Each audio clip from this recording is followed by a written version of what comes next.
성부와 성자와 성령의 이름으로. 사랑의 주님, 오늘 또다시 저희를 말씀잔치에 초대해 주시니 감사합니다.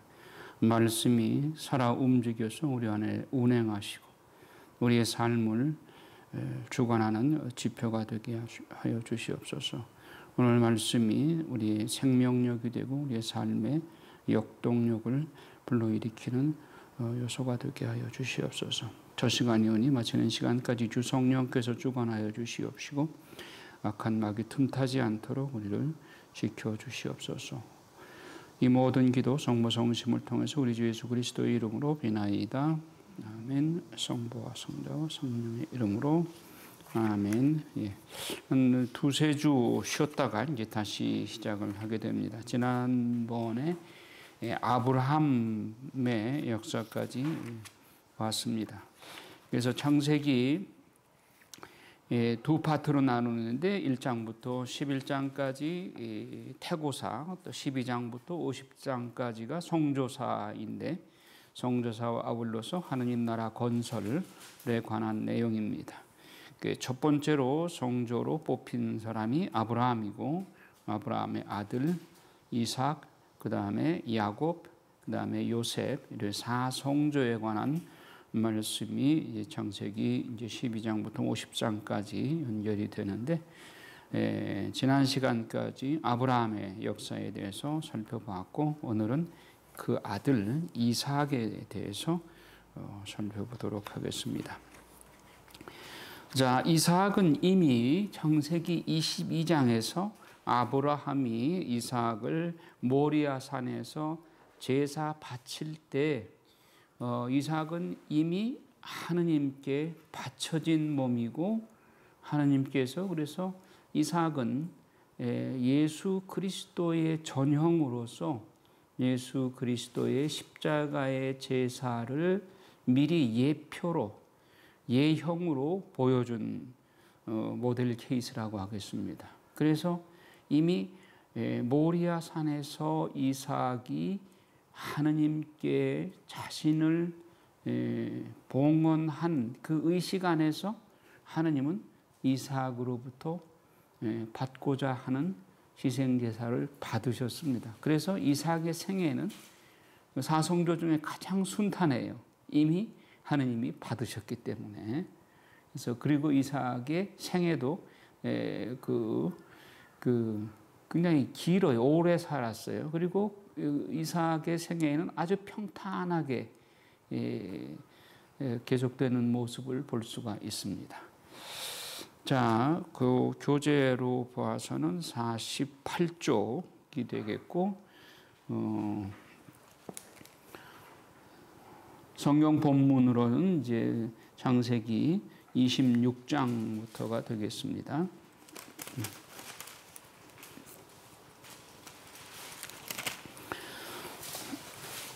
자, 이삭의 탄생과 하가르와 이스마엘.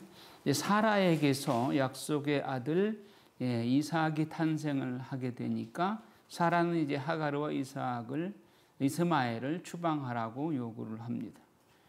그래서 아브라함의 혈육을 끊는 그 아픔을 겪어야 돼요. 왜냐하면은 이스마엘을 내쫓아야 되니까. 그러더라도 하나님은 약속의 아들인 이삭을 통해서 당신의 구원 역사를 하실 그 계획이 있으셨기 때문에 사라의 말을 따라서 이스마엘을 내쫓도록 허락을 하십니다. 그러나 아브라함은 자기 혈육이기 때문에 그 혈육을 끊는 아픔이 있었습니다. 그런데 그것은 하느님께서 이스마엘을 허락하신 것이 아니라 아브라함이 자기 잔머리 굴려서 예비한 것이기 때문에 그것은 우리가 끊어야 할 어떤 그 과제였기 때문에 아브라함은 그 혈육을 끊는 아픔을 감수해야만 됐죠. 그 스스로 만든 십자가였기 때문에 하느님의 계획이 없던 것을 인간적인 잔머리를 써서 만든 것이기 때문에 버려야 마땅했습니다. 자, 이삭이 이제 탄생을 했다는 것이 이제 21장에 나오는데 이스마엘과 하가를 떠나보내는 아픔, 이삭은 또 아버지 아브라함을 그대로 닮습니다. 즉 아브라함이 믿음의 조상으로서 순종하고 양보하는 사람이었고 이 모습을 이삭이 그대로 부전자전 본받게 됩니다. 그래서 모리아 산에서 아브라함이 제사 바칠 때 죽기까지 순종하고 효도했기 때문에 땅에서 잘되고 장수할 수 있었습니다.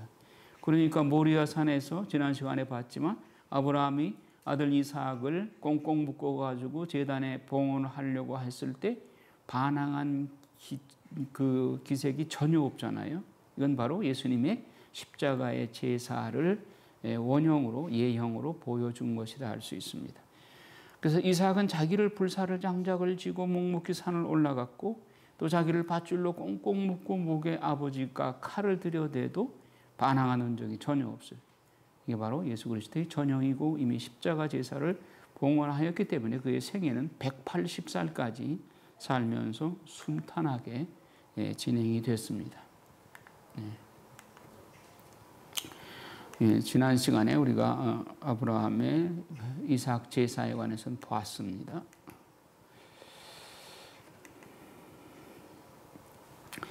이제 그 다음에 사라가 죽습니다. 사라가 이제 아브라함보다 먼저 죽죠. 그렇게 되니까 막펠라에 아브라함이 그 히타이트 사람의 땅을 사서 사라의 무덤을 쓰게 됩니다. 그래서 아브라함과 사라의 시대가 이제 종막을 고하고 이삭과 레베카의 시대가 시작이 되는데 이게 이제 창세기 24장에서 이삭이 자기 친척 집에 자기 종을 보내서 레베카를 얻어오는 그 과정이 24장, 25장에서 이렇게 소개가 됩니다. 그 내용은 여러분들이 다 읽어 오셨으리라고 보고 그렇게 해서 이제 레베카를 맞아들이게 되는데 이때 이삭의 나이가 몇 살이었느냐? 40세였어요. 그때도 이렇게 늦게 결혼한 이삭이 그 다음에 아들 에사오와 야곱을 낳았을 때 이삭 나이가 60살이었어요. 늦게 결혼을 했죠. 25장에 아브라함의 죽음 이렇게 해서 이제 아브라함과 사라의 시대가 끝나고 이삭 시대가 전개되는 겁니다. 아브라함이 115세에 죽죠. 자, 에사오와 야곱이 탄생을 하는데 그 25장 19절에 보면 이제 에사오와 야곱이 태어나다. 이 태어나는 과정이 조금 좀 색다르죠. 그 본문을 읽어보면 아브라함의 아들 이삭의 역사는 이러하다. 아브라함은 이삭을 낳았고 이삭은 나이 40에 팟단 아람에 사는 아람 사람 푸뚜엘의 딸이며 아람 사람 라반의 누이인 레베카를 아내로 맞아들였다. 이삭은 자기 아내가 임신하지 못하는 몸이었기 때문에 그를 위하여 주님께 기도하였다. 주님께서 그의 기도를 들어주시어 그의 아내 레베카가 임신하게 되었다. 그런데 아기들이 속에서 서로 부딪혀 대자 레베카는 어째서 나에게 이런 일이 일어나는가 하면서 주님께 문의하러 갔습니다. 주님께서 그에게 대답하셨습니다. 너희 뱃속에는 두 민족이 들어있다. 두 결례가 내 몸에서 나와 갈라지리라. 한 결례가 다른 결례보다 강하고 형이 동생을 섬기리라. 이 예언대로 됐죠. 에사오의 후손은 지금 아랍 민족이죠. 그리고 야곱의 후손은 이스라엘이죠. 야곱이 후에 이스라엘로 이름을 바꾸죠. 그래서 이스라엘 하느님과 겨루어 이긴 자라는 뜻이고 그 이스라엘이 오늘날 이스라엘이고 이스라엘의 12아들이 이스라엘 12지파가 돼서 이스라엘의 민족을 형성하게 되는 것이죠. 근데 형이 동생을 섬기리라.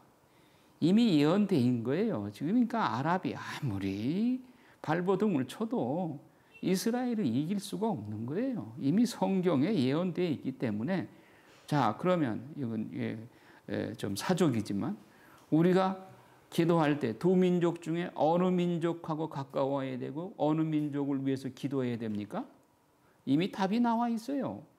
이스라엘을 위해서 기도하고 이스라엘 편에 서야 돼요. 이게 축복받는 비결이에요.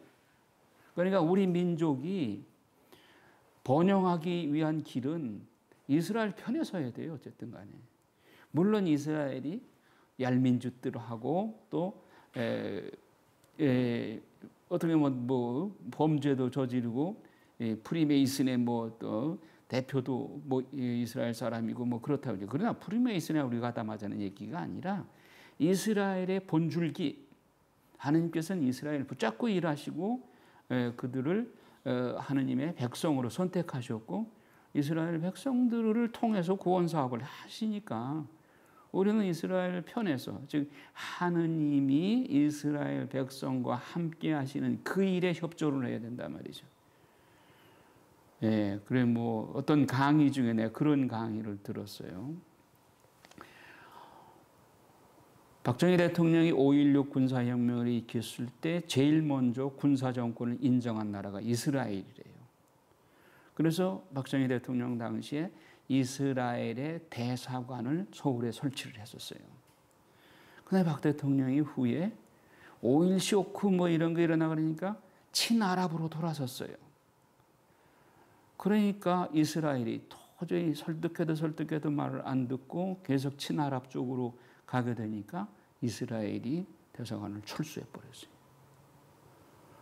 그래서 이거는 굉장히 주관적인 얘기지만 박정희 대통령 시해 당했잖아요. 유경수 여사 또 그렇게 비명에 총탄에 맞아 돌아가시고 이런 것들이 우연이 아니다 그런 강의를 하신 분이 있어요. 물론 그거는 우리가 새겨들어야 되고 받아들여야만 되는 건 아니니까 생각해 보면 또 그건 우연이 아니다 하는 걸 생각해 볼 수가 있고 또 이명박 대통령도 친아랍 쪽으로 상당히 기울었었어요. 그 지금 박정희 대통령 딸도 이명박 대통령 두 대통령이 다 지금 감옥에 있잖아요.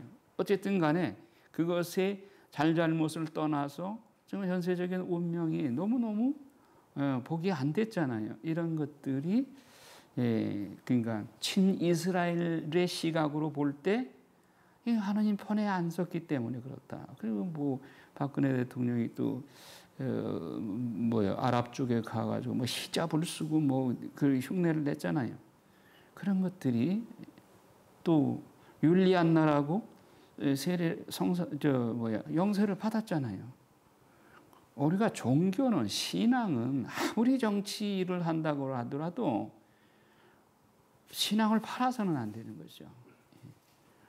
거기 가서 히잡 안 썼다고 외교가 금방 뭐 망가지거나 그러나요? 내 신앙은 어디 가서도 솔직하게 주장할 수 있어야 돼요. 아니 천주교 신자가 절간에 가서 부처님 앞에 절하고 하는 거 그게 바른 태도 아니죠. 내 신앙은 내가 지켜야 되는 것이죠. 자, 그건 사족이고, 자 이렇게 해서 에사우와 야곱의 운명이 벌써 이렇게 예언되어 있어요. 그런데 이 야곱이 그러나 하느님은 부족한 사람을 들어서 쓰십니다. 다듬어서 쓰셔요. 자, 야곱이라는 이름이 각주에 보면 발뒤꿈치 또 남의 자리를 뺐다, 기만하다와 관련이 있다 이렇게 말씀했죠. 기만하다, 속이다. 야곱이라는 말은 사기꾼이라는 그런 의미예요. 그게 별로 바람직하지 않은 이름이죠. 근데 구약 성경에 사람 이름을 보면 그 사람의 성격 그리고 그 사람의 앞으로의 사명이 담겨 있습니다. 그러니까 야곱의 성격이 속임수를 잘 쓰는 그런 사람의 성격을 타고났다. 그게 그대로 드러나죠. 야곱이. 그런데 이거를 하나님께서 다듬어서 쓰실래니까 야곱의 인생이 파란만장한 거예요. 파란만장하죠. 이삭은 아주 순탄했어요. 그런데 야곱의 인생은 아주 파란만장했어요. 자, 이건 뭐 이제 조금 곁다리로 이제 흐르는데, 예수님의 직업이 왜 목수였을까? 그 많은 직업 중에 왜 목수라는 직업을 선택했을까에 대해서 한번 묵상해 보셨어요? 어떤 묵상 중에 참 예수님의 직업이 목수가 가장 적절한 직업이다 라는 생각을 했어요. 왜 그러냐면 하느님이 세상에 오셔서 사람들을 들어 쓰실 때 마치 저 산에 그냥 제멋대로 자라고 있는 야생 나무를 찍어다가 그걸 목수가 다듬어서 책상을 만들고 가구를 만들고 그러잖아요.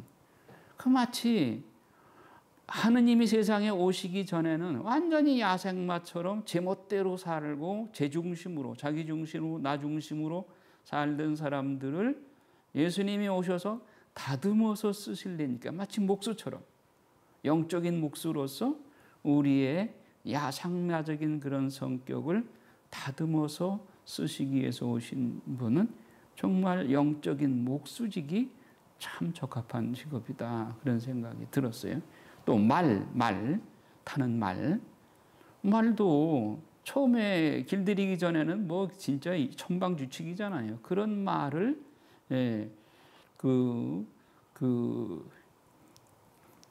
길들여서 말을 쓰기 위해서는 그 말도 각각 개성이 있잖아요. 아주 온순한 말이 있고 아주 거칠은 말이 있죠. 그럼 온순한 말은 매를 덜 맞고도 바로 이렇게 훈련을 받을 수가 있어요. 그러네 고집이 세고 좀 거칠은 말들은 많이 얻어맞죠. 그럼 하느님의 쓰임받는 인물들을 봐도 이삭과 같이 온순한 사람은 하나님께서 뭐 손댈 게 없어. 그냥 온순하게 순탄하게 인생을 마감을 하죠. 쓰임받고. 근데 야곱은 이 태어날 때부터 속임수, 나올 때부터 지금 형을 시샘을 해가지고 쌍둥이잖아요. 형 발뒤꿈치를 붙잡고 내가 먼저 나가겠다고 발뒤꿈치를 붙잡고 나와가지고 계속 맏아들 권리를 형한테 뺏기 위해서 호시탐탐 놀이잖아요. 결국은 뺐죠. 그리고 맏아들 축복을 엄마 레베카하고 결탁을 해가지고 장자 축복을 해주려고 아버지가 눈이 멀어서 에사우한테 가서 사냥해와라. 내가 그 고기를 먹고 너한테 장자 축복을 해주겠다. 예 하고 에사우가 나갔는데 그걸 레베카가 엿듣고 야곱한테 가가지고 에사우 옷을 입혀가지고 에사우로 가장을 하고 내가 에사우입니다. 축복해 주십시오. 하고 장자 축복을 야곱이 진짜 그냥 뺏은 거예요. 아버지한테 속여가지고. 이 두 가지가 하느님 편에서 볼 때, 그러니까 야곱의 그 본래 타고난 그 속임수, 잘 속이는 그거를 그대로 쓸 수는 없잖아요. 그걸 다듬어야 되잖아요. 다듬기 위해서 파란만장한 앞으로 진행이 될 그 역사, 자기 삼촌 라반의 집에 가가지고 20년 동안 그걸 보속을 하잖아요. 어쨌든 이렇게 볼 때 야곱은 파란만장한 생애를 통해서 하느님으로부터 다듬어진다. 단 하느님은 야곱에게서 뭘 받느냐? 장자권 축복, 하느님의 축복의 소중함을 본 거예요. 그러니까 에사우는 남성답고 아주 그 터프가인데, 그래서 아버지가 좋아했죠.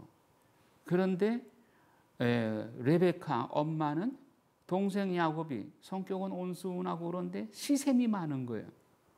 하느님의 장자권 축복이나 이런 거에 대해서 시샘이 많아서 기어이 형한테 그걸 탈취하려고 노력해서 그렇게 엄마하고 같이 합작이 되어가지고 그걸 탈취했죠. 그러나 하느님 편에서는 정의롭고 진실을 추구하시는 하느님께서 그걸 그냥 눈 감아줄 수가 없죠. 하느님의 장자권을 소중하게 여기는 그건 좋지만, 그건 참 에사우보다 나은 점이지만, 그러나 야곱의 그 속임수 잘 쓰는 거 그걸 그대로 눈 감아주고 일을 할 수는 없죠. 그거를 보속하기 위해서 아주 혹독하게 20년 동안 외삼촌 라반의 집에 가서 그것을 보석을 치르게 하죠. 자, 그건 이제 앞으로 볼 일이고요. 자, 그래서 에사우가 맏아들의 권리를 팔다. 어느 하루 야곱이 이제 그 붉은 죽, 이걸 뭐 우리식으로 하면 팥죽이겠죠. 팥죽이 좀 붉은색이잖아요. 죽을 끓이고 있는데 에사우가 밖에 사냥 갔다가 돌아와서 허기가 지니까 야, 그 죽 한 그릇만 줘. 내가 좀 배고파 죽겠다. 그러니까 요때다 싶어가지고 야곱이 형 그러면 그 장자권 나한테 팔어. 아이 장자권 뭐 그거 그래 뭐 내가 배고픈 게 제일 문제지 뭐 지금 그래 그거 너 가져. 이 말이 아무것도 아닌 것 같지만은 이 말 한마디가 하나님 앞에 비밀이 없잖아요. 에사우는 장자권을 소홀히 여겼고 야곱은 장자권을 그렇게 소중하게 여겼던 거예요. 이게 하나님 마음에 들었던 것이죠. 이 사건이 별거 아닌 것 같지만은 이게 하나의 분수령이 되는 거예요. 지름길이 되는 거예요. 하나님께서 야곱을 선택하시고 에사우를 내친 첫 번째 원인이 된 거예요. 에사우는 맏아들 권리를 대수롭지 않게 여겼다 그랬죠. 자, 그런데 이제 뭐 26장에 보면 이삭과 아비멜렉의 관계, 아버지 이야기가 이제 삽입장으로 나옵니다. 그리고 그거는 이제 뭐 그 아비멜렉 이방 왕 앞에서 이삭이 자기 아내 레베카를 누이 동생이라고 속였던 거, 이건 아브라함이 했던 거하고 부존자죠. 똑같아요. 똑같은 실수를 했어요. 자, 그런데 이제 27장에 가면 야곱이 에사우의 복을 가로채다.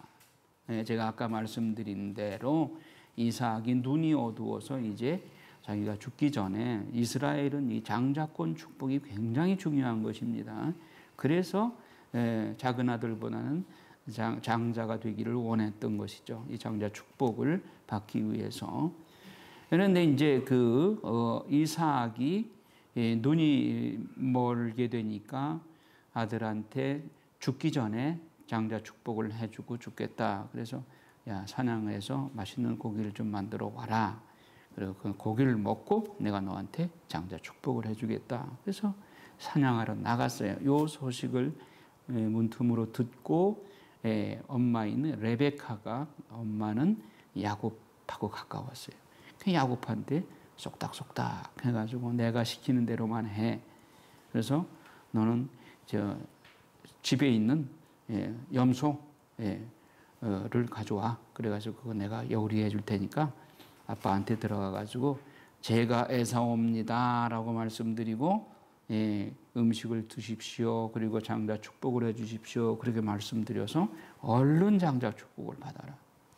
그 야곱이 겁이 나가지고 어이구 그 들통날 텐데 들통나면 난 저주를 받을 텐데요. 그랬더니 그 책임은 내가 질 테니까, 저주를 받아도 내가 받을 테니까 너는 내가 시키는 대로만 해. 그래서 야곱 에사우는 털이 북실북실 났어요. 그래서 일부러 에사우의 털옷을 입혀가지고 들여보냈어요. 그러니까 넌 누구냐 하니까 이삭이 그렇게 질문을 하니까 야곱이 저는 아버지의 맏아들 에사우입니다. 아버지께서 저에게 이르신 대로 하였습니다. 그러니 일어나 앉으셔서 제가 사냥한 고기를 잡수시고 저에게 축복해 주십시오. 그랬더니 이삭이 내 아들아 어떻게 이처럼 빨리 찾을 수 있었느냐. 그런데 네 목소리는 야곱의 목소리인데 뭐 손을 만져보니까 에사우 손이구나 하면서 어쨌든 음식을 들고 이삭이 장자 축복을 다 해줬어요. 다 해줬는데 그 장자 축복이 28절, 29절에 나오죠.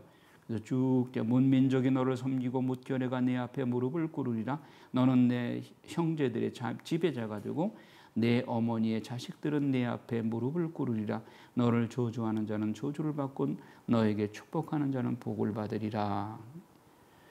그러니까 이스라엘에게 하나님이 이런 축복을, 문민족이 너를 섬기고, 이게 하나님의 질서예요. 창조 질서예요. 하나님이 이스라엘 백성을 뽑아서 다른 모든 민족들이 너를 섬기게끔 만드는 것이 이것이 하나님의 창조 질서예요. 왜 그랬냐고 그 하나님한테 따질 수 없어요. 하나님의 계획이니까. 그러면 우리가 이 질서를 거슬러서 우리가 지금 중동에 석유 많이 난다고 해가지고 아랍 편에 붙으면 안 되는 거예요. 어쨌든 우리는 이스라엘 편에 가담을 해야 되고 이스라엘을 위해서 기도해주고 이스라엘을 응원하고 그래야 되는 것이죠. 자, 이렇게 해서 축복을 막 해주고 끝나니까 에사우가 그때 돌아온 거예요. 에사우가 돌아와서 아버지 준비해 왔어요. 그러니까 넌 누구냐? 아, 제가 에사우입니다. 아니 그러면 내가 지금 축복해주고 누구란 말이냐? 아주 이삭도 당황했죠. 그러나 한 번 축복해 준 것을 취소할 수 없다. 그런데 이것이 이삭이 실수한 것일까요? 하느님께서 실수하신 걸까요? 아니에요. 야곱이 마땅히 장자 축복을 받을 만한 사전에 하느님 마음의 점수를 땄어요. 장자권의 중요성에 대해서 야곱은 신앙을 가지고 있었고, 에사우는 아이 그 정도 뭐까지 장자권이야 배고픈 게 제일이지 뭐. 그러니까 하나님의 축복을 없은 여긴 거 이거 하나님 앞에 큰 죄입니다. 하나님의 축복에 대한 소중함을 알고 하나님의 축복에 그것을 갈망하고 열망하는 이 마음, 이게 하나님께 점수 따는 비결인 거예요. 야곱이 비록 속임수를 잘 쓰고 인간적으로 부족한 점이 많지만 그래도 하나님의 장자권의 소중함을 인정하고 거기에 대한 믿음이 있다고 하는 거, 하나님은 그거를 먼저 선택하신 거죠. 그래서 이삭의 실수를 통해서도 하나님은 당신 일을 하신 거예요. 하나님 편에서는 이게 정당한 질서예요. 하나님이 실수한 거 아닙니다. 그러니까 에사우가 그때서야 땅을 치면서 내 동생이 나의 축복을 가로챘구나. 그런데 아버지 나한테도 좀 축복을 해주세요. 이삭이 단호하게 거절합니다. 그러니까 아니 아버지한테는 축복이 하나밖에 없습니까? 아버지 저에게도 축복해 주세요. 그래 목 놓아 울어요. 그러나 하나님의 질서는 인정으로 끌리는 거 아닙니다. 이미 끝났어요.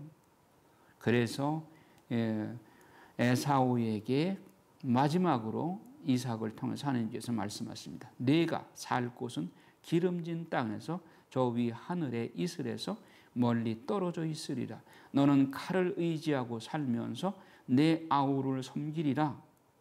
그러나 네가 뿌리칠 때 내 목에서 그의 멍에를 떨쳐버릴 수 있으리라. 자, 네가 뿌리칠 때, 난 이 말을 이게 무슨 뜻일까? 그래서 다른 성경을 여러 영어 성경, 이태리어 성경을 다 찾아봤어요.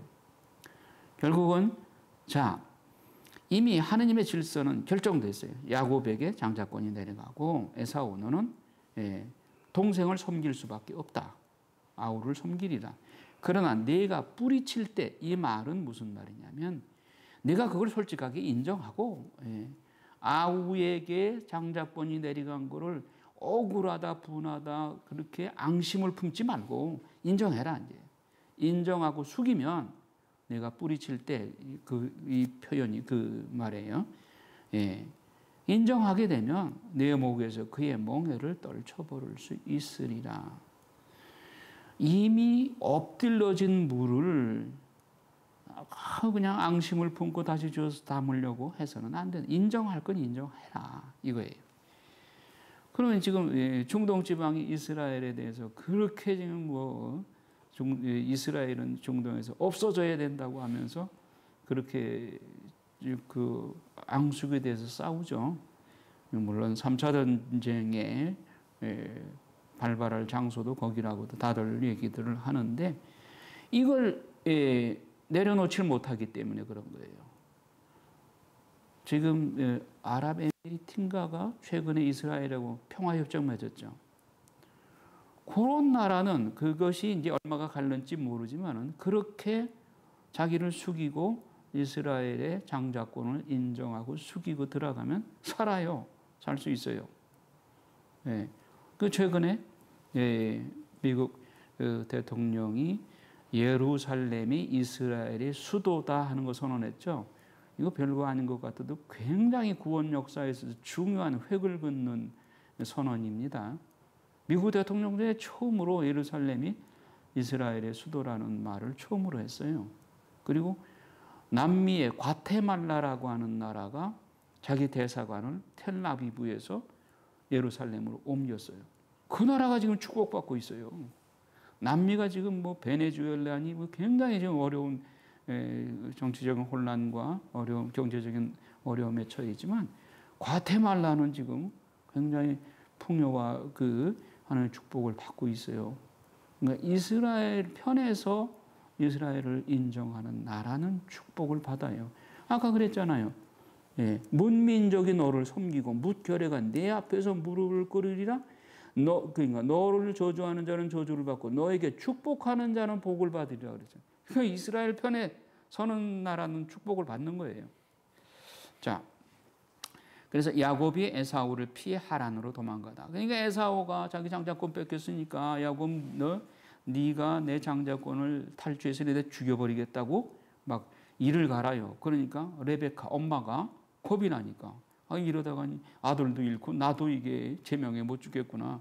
그래가지고 이렇게 얘기를 하죠. 43절에 보면 얘야 너의 형 에사우가 너를 죽여서 원한을 풀려고 한다. 그러니 내 아들아 내 말을 듣고 일어나 하란에 있는 내 오라버니 라반 그러니까 외삼촌이죠. 외삼촌에게 달아나라. 내 형의 분이 풀릴 때까지 얼마 동안 그분 집에 머물러라. 너에 대한 내 형의 분노가 풀리고 내가 형에게 한 일을 형이 잊을 때까지만이다. 그러면 내가 사람을 보내어 너를 그곳에서 데려오게 하겠다. 내가 어찌 한날에 너희 둘을 다 이룰 수 있겠느냐. 이렇게 해서 이제 이삭이 이제 눈 멀고 이렇게 하니까 레베카가 이제 이삭한테도 이렇게 해서 허락을 받아요. 그래서 28장에 보면 그러자 이삭이 야곱을 불러 그에게 축복해주고 당부하였다. 너는 가나안 여자들 가운데에서 아내를 맞아들이지 마라. 일어나 팟단 아람에 있는 내 외할아버지 부투엘의 댁으로 가서 그곳에 있는 너희 외숙 라반의 딸들 가운데서 아내를 맞아들여라. 그러니까 이제 에사오가 빗나가기 시작을 하는 거예요. 에사오가 이렇게 장자권을 잃게 되니까 어떻게 됐냐? 히타이트 여자를 아내로 맞아요. 가나안 여자하고 결혼을 해요. 그러니까 부모의 근심 걱정거리가 된 거예요. 이렇게 되니까 레베카가 아유 야곱만큼은 우리 동족하고 결혼을 해야 되겠는데 이게 장자 상속을 받으려면 이방인하고 결혼하면 안 되잖아요. 그래서 외숙 라반의 딸 가운데에서 아내를 취하라고 이제 외삼촌한테 보낸 거예요. 라반한테. 근데 하느님 편에서는 이 라반이 또 이 보통 사람이 아닌 거예요. 그러니까 야곱의 요 속임수 잘 쓰는 거 이거 뿌리 뽑기 위해서 라반한테 보내요. 라반은 그보다 한 수 위에요. 그러니까 야곱이 사기치는데 5단이라고 그러면 라반은 10단이야. 그러니까 이 야곱을 아주 꼼짝 못하게 20년 동안을 꽉 잡아놔요. 그리고 보석을 충분히 하게 해요. 자, 에사우가 이스마엘의 딸과 혼인하다. 이게 또 말썽부리잖아요. 큰아들 에사우가 아까 가나안 여자, 히타이트 여자하고 결혼하더니 또 이스마엘의 딸과 결혼을 해요. 자, 야곱이 베델에서 꿈을 꾸다. 이제 외숙 라반의 집으로 가는 도중입니다. 이 베델에서 꿈을 꾸는 거 여기서 하나님께서 내가 너와 함께한다 하는 것을 드러내 보이시죠.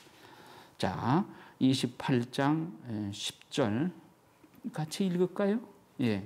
야곱은 브엘세바를 떠나 하란으로 가다가 어떤 곳에 이르러 해가 지자 거기에서 밤을 지내게 되었다. 그는 그곳에 돌 하나를 가져다 머리에 베고 그곳에 누워 자다가 꿈을 꾸었다. 그가 보니 땅에 층계가 세워져 있고 그 꼭대기는 하늘에 닿아 있는데 하느님의 천사들이 그 층계를 오르내리고 있었다.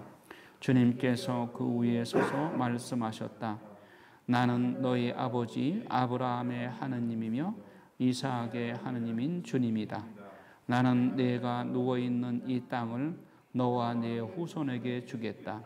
네 후손은 땅의 먼지처럼 많아지고 너는 서쪽과 동쪽 또 북쪽과 남쪽으로 퍼져나갈 것이다. 땅의 모든 종족들이 너와 네 후손을 통하여 복을 받을 것이다. 보라, 내가 너와 함께 있으면서 내가 어디로 가든지 너를 지켜주고 너를 다시 이 땅으로 데려오겠다. 내가 너에게 약속한 것을 다 이루기까지 너를 떠나지 않겠다. 야곱은 잠에서 깨어나 진정 주님께서 이곳에 계시는데도 나는 그것을 모르고 있었구나 하면서 두려움에 쌓여 말하였다. 이 얼마나 두려운 곳인가. 이곳은 다름 아닌 하느님의 집이다. 여기가 바로 하늘의 돌이구나. 야곱은 아침 일찍 일어나 머리에 베었던 돌을 가져다 기념 기둥으로 세우고 그 꼭대기에 기름을 부었다. 그러고는 그곳의 이름을 베텔이라 하였다. 그러나 그 성읍의 본 이름은 루즈였다. 예, 이게 아주 중요한 사건입니다. 자, 야곱의 입장에서 한번 생각해 보세요. 자, 형이 나를 죽이려고 해서 내가 피신을 하는데 그 외삼촌 라반 뭐 생전 알지도 못하고 뭐 이름만 듣고 거길 정처 없이 찾아가는 거예요.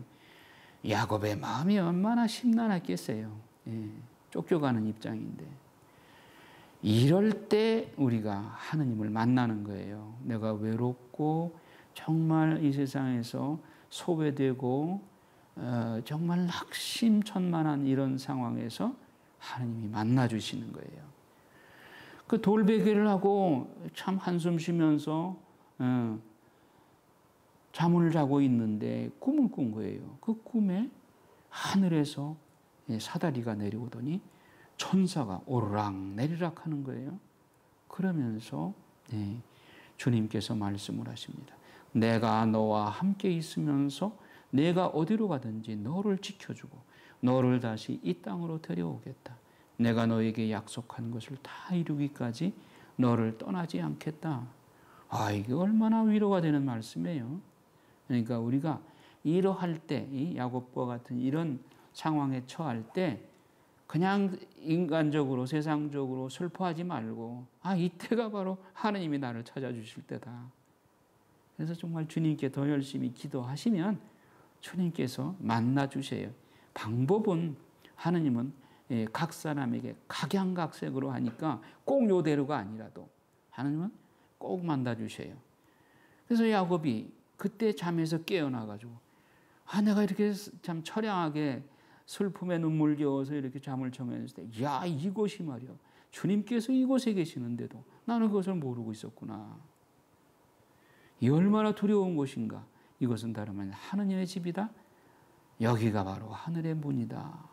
이름이 베델, 벳엘, 벳은 집이라는 말입니다. 엘, 하느님입니다. 하느님의 집, 베델, 베들레헴, 베들레헴, 들레헴은 빵, 벳, 집, 빵의 집. 베들레헴이 원래 빵의 집이라는 뜻이에요. 그러니까 벳엘, 하느님의 집. 예. 그래서 이렇게 축복받은 것이 베델인 거예요. 후에 이제 베델이 중요한 역할들을 많이 하죠. 후에 이제 역사를 보게 되면. 자, 그래서 머리에 베었던 돌을 가져다가 기념 기둥으로 세우고 거기서 제사를 지냅니다. 하느님 앞에.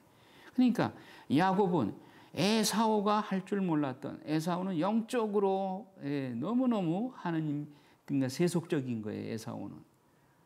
야곱은 영적이에요. 항상 하느님 두려워하고 하나님의 영권에 대해서 항상 존중하는 마음이 있었어요. 그리고 11조를 바치잖아요. 22절에 10분의 1을 당신께 바치겠습니다.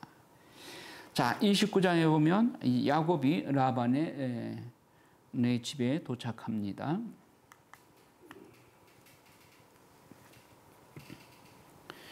자, 야곱이 이제 라반의 집에 도착을 하는데, 도착을 해서 이제 그 라반의 집에 그 딸들이 둘이 있었는데, 레아와 라헬이 있었는데 양떼를 치고 있었죠. 그러니까 뭐 아들이 없고 딸이 있으면 딸들이 또 양떼를 칠 수밖에 없죠. 그러니까 야곱이 그 들판에 이렇게 앉아 있는데 라헬이 이제 자기 양떼를 몰고 오는 거예요. 그래서 이제 물을 먹이려고. 그러니까 야곱이 그 외숙 라반의 딸 라헬과 외숙 라반의 양떼를 보자 다가가서 우물에서 돌을 굴려내고 자기 외숙 라반의 양떼에게 물을 먹였다. 그런 다음 야곱은 라헬에게 입 맞추고 목 놓아 울었다. 그게 목 놓아 운 게 야곱은 자기가 쫓겨서 참 이렇게 처량한, 어떻게 보면 자기는 본의 아니게 형한테 맞아 죽을까 봐 겁이 나가지고 지금 피신한 거 아니에요. 피신하러 와가지고 외삼촌 집에 이렇게 더부살이로 살아야 되니까 그 신세도 참 한심하고 그러니까 목 놓아 울었겠죠.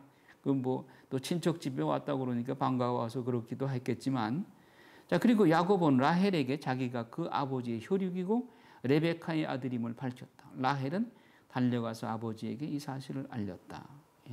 아버지 라반에게 말한 거죠. 그냥 라반이 자기 누이의 아들 야곱이 왔다는 소식을 듣고 달려나가서 그를 껴안고 입 맞추고 집으로 데리고 들어갔어요. 그 라반의 입장에서는 아들이 없이 딸들만 있었는데 아들이 오니까 일할 수 있는 일꾼, 일 부려먹을 수 있는 일꾼이 왔으니까 반갑죠.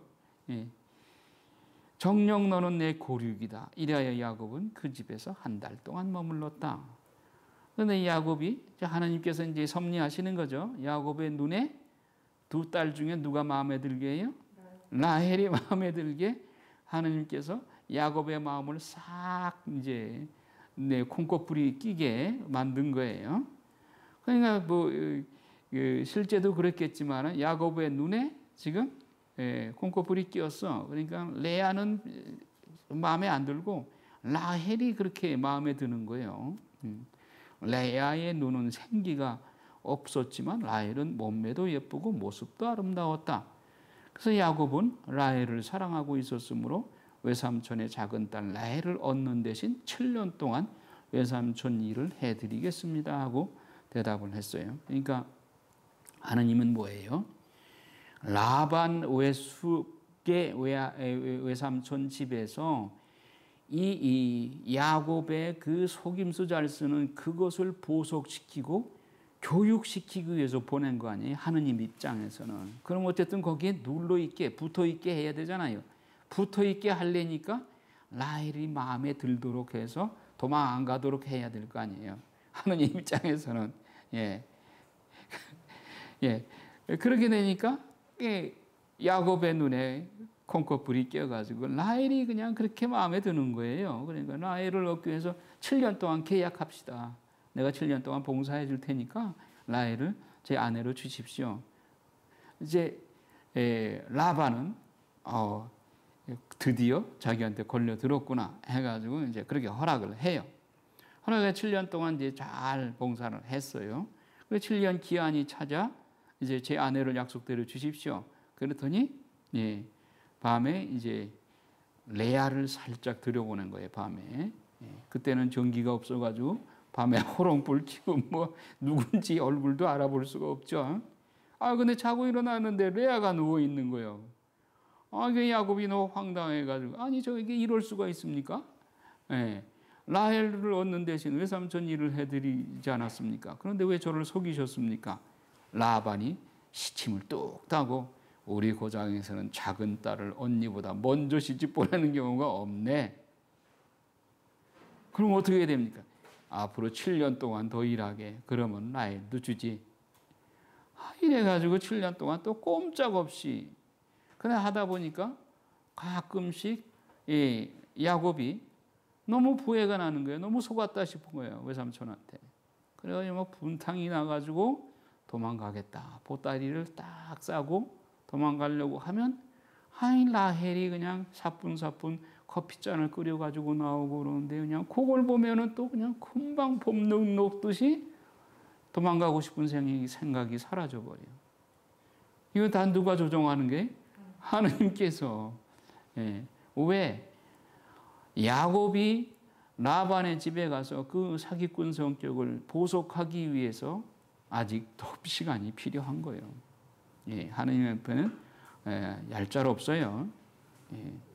그래서 7년을 더 꼬박 일을 하고 그렇게 해서 20년 동안을 라반의 집에서 이제 봉사를 하게 됩니다. 그러던 사이에 레아와 라헬 사이에서 그리고 양쪽 몸종들 사이에서 아들들이 나오기 시작을 하죠. 레아 마음에는 안 들었지만 그 사이에서 아들들이 나오게 됩니다. 그런데 31절에 보면 주님께서는 레아가 사랑받지 못하는 것을 보시고 그의 태를 열어주셨다. 하나님은 공평하시잖아요. 그러니까 남편한테 사랑을 받지 못하는 레아 입장에서는 너무 참 안 됐잖아요. 그러니까 애라도 많이 낳아라 하고 자녀 축복을 주신 거예요. 그래서 첫째 아들이 루벤이죠. 루벤. 그 다음에 그 시메온 둘째 아들이, 셋째 아들이 레위이고 넷째 아들이 유다이죠. 여러분 유다를 주목을 하셔요. 나중에 유다를 통해서 이 장자권이 이어지게 되죠. 자, 그 다음에 이제 그 라헬이 자기가 아들을 못 낳으니까 막 분탕을 지겨요. 30장에 보면 나도 아이를 갖게 해주세요. 그러지 않으면 죽어버리겠어요. 화풀이라니까 야곱이 아니 내가 그 뭐 내 탓이냐. 하느님께서 허락을 안 하시는데 그 제 몸종 빌하가 있잖아요. 그 빌하고 사이에서 애를 낳아서 나한테 안겨주면 그 내 아들이 되지 않습니까? 그래서 빌하와의 사이에서 단 납달리가 나오죠. 그리고 이제 레아는 그러니까 언니 동생이 그 한 남편 야곱하고 사이에서 서로 시샘하고 뭐 역시 사람이니까 어쩔 수가 없죠. 그래서 레아는 또 자기 몸종 질파를 들여보내서 질파와의 사이에서 가드와 아세르가 태어나고 그리고 이제 그 루벤이 맏아들이 레아의 맏아들이 밖에 나갔다가 들에서 합한 채를 발견하고 그걸 가져와요. 엄마한테 주려고. 그래서 합한 채를 가져오니까 이 소식을 듣고 라헬이 언니 그거 좀 나눠줘 그러는 거예요. 그러면서 그 대신 오늘 밤에는 남편을 언니한테 들여보내겠다고. 그래서 그렇게 약속을 하고 이제 합한 채를 얻어 먹게 되죠. 그래서 이제 야곱이 레아와 자리를 같이 해서 또 아이를 낳는데 이사카르 낳았죠. 이사카르 아들. 그 다음에 마지막 주불룬을 낳고 또 다시 디나라고 하는 딸을 하나 낳아요. 예. 그리고 라헬이 자식을 못 낳으니까 너무 실망하니까 하나님께서 라헬을 기억하시고 아들을 주셨는데 그 아들이 요셉이죠. 요셉. 예, 요셉으로 또 성조의 그 고난이 이렇게 이어지게 되죠. 자, 야곱과 라반. 이제 야곱이 이제 봉사할 만큼 봉사를 했고, 근데 라반은 또 아주 인색하게 야곱에게 그 유산을 나눠줄 생각을 안 하는 거예요. 그러니까 야곱이 자기 부인들 레아와 라헬에게 자 이제 우리 고장으로 떠나가야지 안 되겠다. 너희 아빠 이렇게 믿고 계속 있을 수가 없다. 그래서 이제 공모를 하고 떠나려고 하죠. 그래서 30장에 보면은 이제 그 라반한테 그 자기 몫을 달라고 그러는데 라반이 또 아주 인색하게 무늬 있는 순념소, 무늬 있는 암염소 이것들만 야곱에게 주겠다고 해놓고 또 밤중에 몰래 무늬 있는 것을 또 다 빼돌려요. 자기 아들들을 시켜가지고.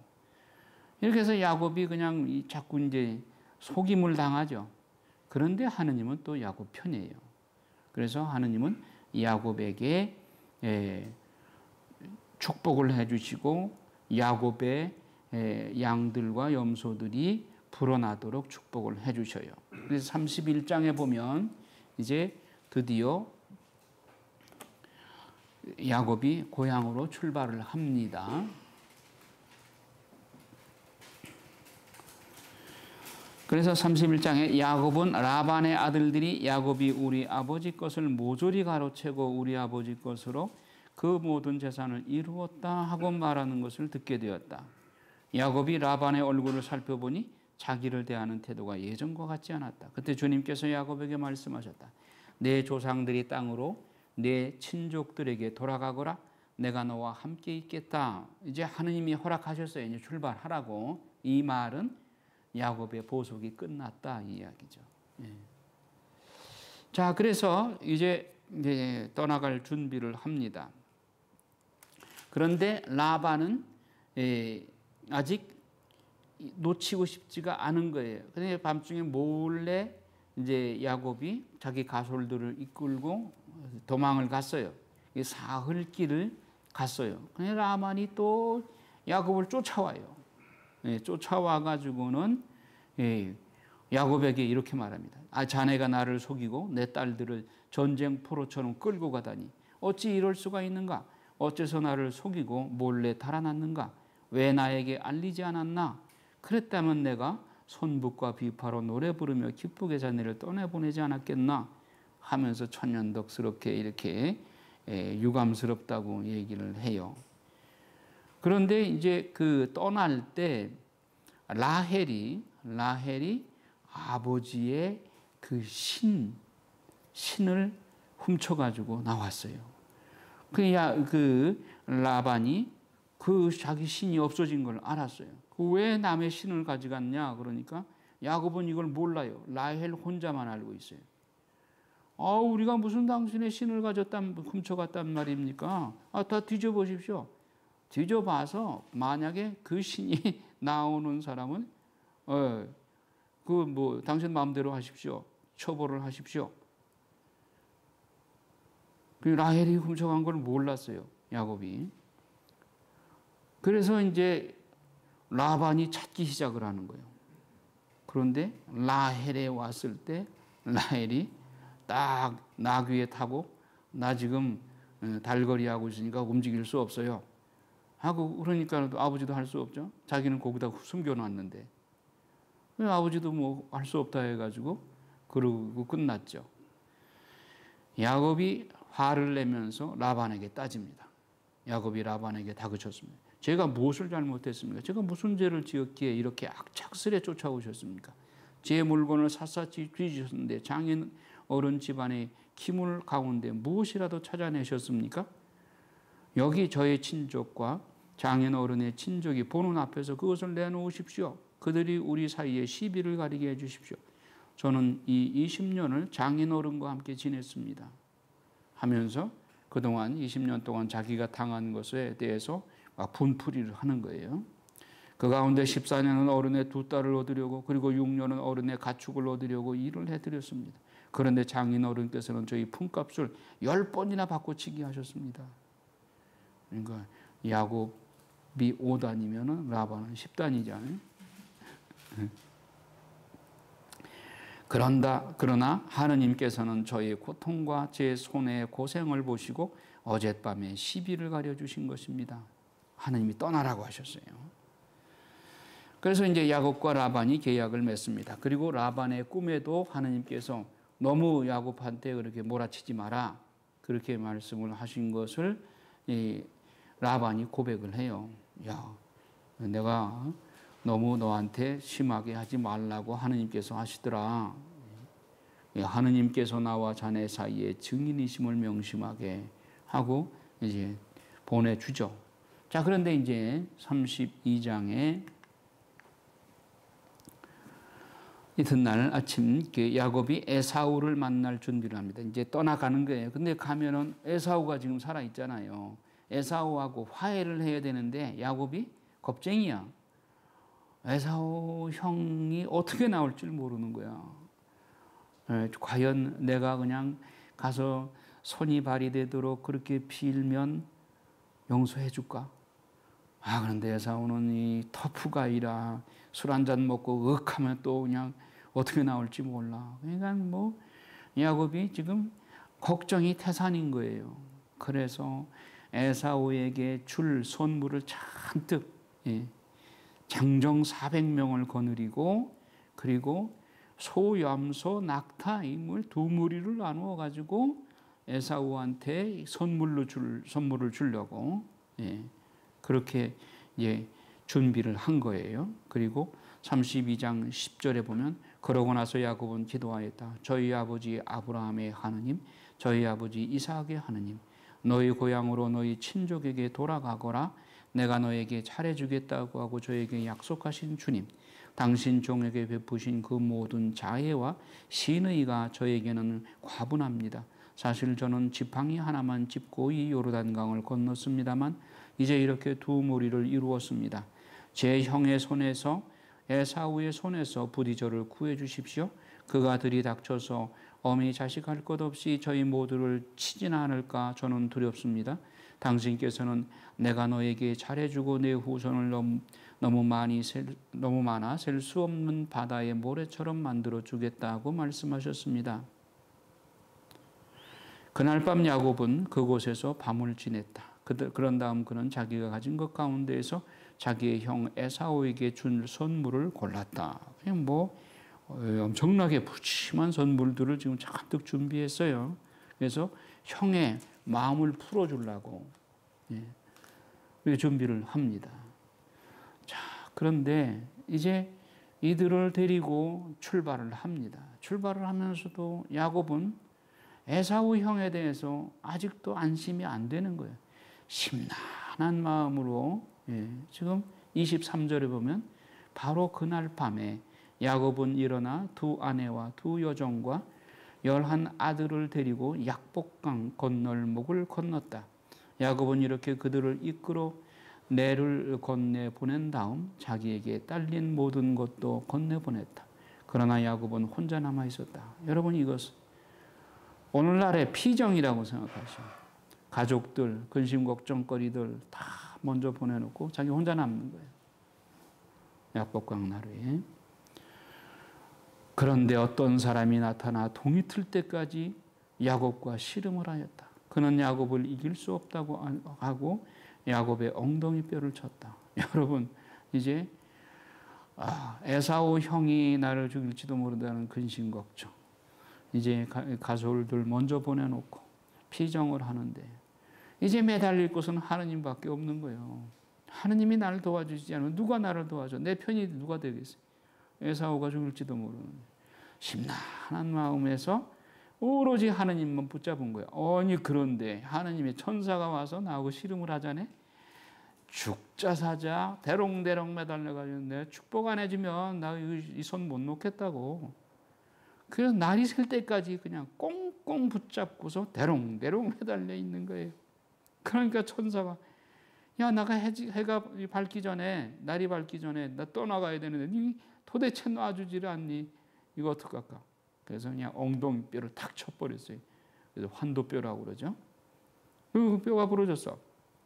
야곱은 그와 씨름을 하다가 엉덩이뼈를 다치게 되었다. 그가 동이 트려고 하니 나를 놓아다오 하고 말하였지만 야곱은 저에게 축복해 주시지 않으면 놓아드리지 않겠습니다 하고 대답하였다. 그가 야곱에게 내 이름이 무엇이냐 하고 묻자 야곱입니다. 야곱, 다시 말하면 사기꾼이란 말이죠. 그러자 그가 말하였다. 내가 하느님과 겨루고 사람들과 겨루어 이겼으니 너의 이름은 이제 더 이상 야곱이 아니라 이스라엘이라고 불릴 것이다. 자, 이스라엘, 하느님께서 싸우신다 또는 하느님께서 당신을 드러내시기를, 다시 말하면 하느님과 겨루어 이긴 자, 이런 뜻입니다. 이스라엘. 야곱이 당신의 이름을 알려주십시오 하고 여쭈었지만 그는 내 이름은 무엇 때문에 물어보느냐 하고는 그곳에서 야곱에게 복을 내려주었다. 야곱은 내가 서로 얼굴을 맞대고 하느님을 배웠는데도 내 목숨을 건졌구나 하면서 그곳의 이름을 푸니엘이라 하였다. 야곱이 이 하느님의 얼굴 푸니엘, 야곱이 푸니엘을 지날 때 해가 그의 위로 떠올랐다. 그는 엉덩이 뼈 때문에 절뚝거렸다. 그래서 이스라엘 자손들은 오늘날까지도 짐승의 엉덩이 뼈에 있는 허벅지 힘줄을 먹지 않는다. 그분께서 야곱의 허벅지 힘줄이 있는 엉덩이 뼈를 찢었기 때문이다. 자, 이 사건이 이 약복강 나루에서 천사와 씨름하여 이스라엘이라는 이름을 갖게 된 것이, 이것이 아주 결정적인 야곱을 하느님이 선택하셨다는 징표가 되는 것입니다. 하느님과 겨루 이긴 자. 그래서 이스라엘이 지금 이스라엘 민족의 나라 이름이 됐고 그의 12아들이 12지파가 된 거예요. 이스라엘 민족의 조상이 된 거예요. 자, 그래서 이제 드디어 야곱이 에사우를 다시 만나는 이제 장면이 나옵니다. 야곱이 눈을 들어보니 에사우가 장정 400명과 함께 오고 있었다. 그래서 그는 레아와 라헬과 두 여종에게 아이들을 나누어 맡긴 다음 두 여종과 그들의 아이들을 앞에 세우고 레아와 그의 아이들을 그 뒤에, 그리고 라헬과 요셉을 맨 뒤에 세웠다. 야곱 자신은 그들보다 앞장서 가면서 형에게 다가갈 때까지 7번 땅에 엎드려 절하였다. 여러분, 전쟁터에 나갈 때 맨 앞에 나가는 사람이 총알바지잖아요. 그 다음에 이진, 그 다음에 삼진, 제일 아끼고 그리고 좀 안전하게 대피시키는 사람 맨 뒤에 이렇게 앉히죠. 지금 보세요. 맨 앞에 총알바지가 누군가? 두 여종과 아이들, 그리고 레아. 자기는 별로 사랑하지 않잖아요, 레아. 그런데 사랑하는 라헬은 어디다 됐어요? 맨 뒤에. 그 뒤에 그리고 라헬과 요셉을 맨 뒤에 세웠다. 사랑하는 아내 라헬과 그리고 그의 아들, 가장 사랑하는 아들 요셉을 맨 뒤에 안전한 곳에 배치한 거죠. 그리고 야곱은 형에 다가갈 때 7번 땅에 엎드려 절하였어요. 에사우가 야곱에게 달려와서 그를 껴안았다. 역시 터프가이예요. 과거에 그 야곱에 대한 그 원한 관계 다 잊어버렸어요. 이제 에사우는 야곱의 목을 끌어안고 입맞추었다. 그들을 함께 울었다. 그리고 에사우가 눈을 들어보니 여자들과 아이들을 바라보면서 네 곁에 있는 이 사람들은 누구냐 하고 묻자 야곱이 하나님께서 당신의 이 종에게 은혜로 주신 아이들입니다. 그러자 두 여종과 그들의 아이들이 앞으로 나와 큰 절을 하였다. 레아와 그의 아이들도 앞으로 나와 큰 절을 하고 마지막으로 요셉과 라헬이 앞으로 나와 큰 절을 하였다. 이거 봐요. 요셉과 라헬은 제일 안전해. 맨 뒤에 앞에서 야곱 에사우가 어떻게 나오는가 봤다가 안전하니까 이제 내보내는 거죠. 에사우가 묻습니다. 내가 오다가 만난 그 무리는 모두 무엇 하려는 것이냐? 야곱이 주인께서 저에게 호의를 베풀어 주셨으면 해서 준비한 것입니다. 예물로 선물로 준다는 거죠. 에사우가 내 아우야 나에게도 많다.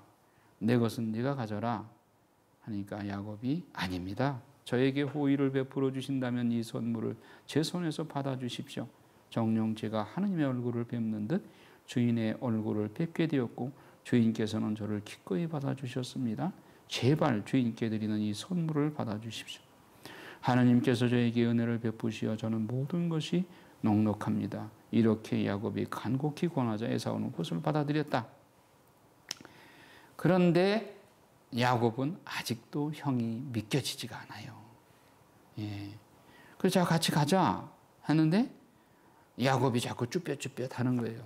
저 형이 지금은 기분이 좋아서 저러지만 나중에 술 한잔 먹고 너 옛날에 그랬지 어찌 그럴 수 있냐고 이러면 또 큰일 나잖아. 그러니까 못 믿겨지는 거야. 그래서 야곱이 자꾸 피하려고 그래. 형 내가 지금 바쁜데 다른데 볼 일이 있어서 그쪽으로 좀 가겠습니다. 먼저 가십시오. 15절에 보면 에사우가 나와 동행한 사람들 가운데 며칠 너에게 남겨주어야 하겠구나 하고 말하자. 야곱은 그러실 필요가 있겠습니까? 주인께서 저에게 호의를 베풀어 주시기만 하면 저는 충분합니다. 그날로 에사우는 길을 떠나 세이르로 돌아가고 야곱은 숫곳으로 가서 자기가 살 집을 짓고 가축들을 위한 초막들을 만들었다. 그래야 그곳의 이름을 숫곳이라고 하였다. 자, 야곱은 하나님의 명에 따라서 형네 그의 본래 고향으로 오기는 왔지만 에사우하고 같이 사는 거는 아직도 마음이 안 놓이는 거예요. 그래서 좀 거리를 두고 떨어져 살려고 그러는 거예요. 그래서 숫곳으로 갔다가 또 스켐으로 내려가요. 야곱은 팟단 아람을 떠나 가나안 땅에 있는 스켐 성읍에 무사히 이르러 그 성읍 앞에 천막을 쳤다. 그리고 자기가 천막을 친 땅을 스켐의 아버지 하모르의 아들들에게 돈 100립을 주고 샀다. 그는 그곳에 제단을 세우고 그 이름을 엘로헤 이스라엘이라고 하였다. 스켐으로 가는 것이 하나님의 뜻이 아니에요. 야곱이 자기 잔머리 굴려가지고 형이 두려우니까 좀 밑으로 남쪽으로 떨어진 곳에 따로 살기를 원했어요. 이거 하나님의 뜻 아니거든요. 그런데 34장에 어떤 일이 벌어져요? 34장에 보면 디나라고 레아의 마지막 막내 딸이 있었죠. 이 딸이 스켐에서 강간을 당해요. 겁탈을 당해요. 그래서 겁탈을 당하니까 자기 오빠들이 가만히 있나요? 오빠들이 이 얘기를 다 들었어요. 그런데 야곱은 뭐 창피하기도 하고 그러나 또 갈 데가 없잖아요. 자기들이 형 에사우하고는 좀 떨어져서 살고 싶어서 스켐으로 내려왔는데, 그래서 34장 3절에 보면 야곱은 스켐이 자기 딸 디나를 더럽혔다는 말을 들었지만 아들들이 가축과 함께 들에 있었기 때문에 그들이 돌아올 때까지 아무 말도 하지 않았다. 그런데 오빠들이 이 사실을 알고 분노하죠. 그래서 그 스켐 지방의 스켐 집안, 사람 이름이 스켐이죠. 스켐 사람에게 복수하려고 결심을 해요. 그래서 그 야곱의 아들들이 음모를 꾸미죠. 스켐이 사람이 디나하고 결혼하게 해달라. 그러니까 좋다. 그 전에 너희들은 우리 이스라엘에는 할례라는 게 있어. 너희 남자들 다 할례하고 나서 결혼을 하자. 아, 그렇게 하겠다고. 그래서 다 스켐에 있는 남자들이 할례를 했어. 하자마자 그 한 일주일 지나야 아물잖아요.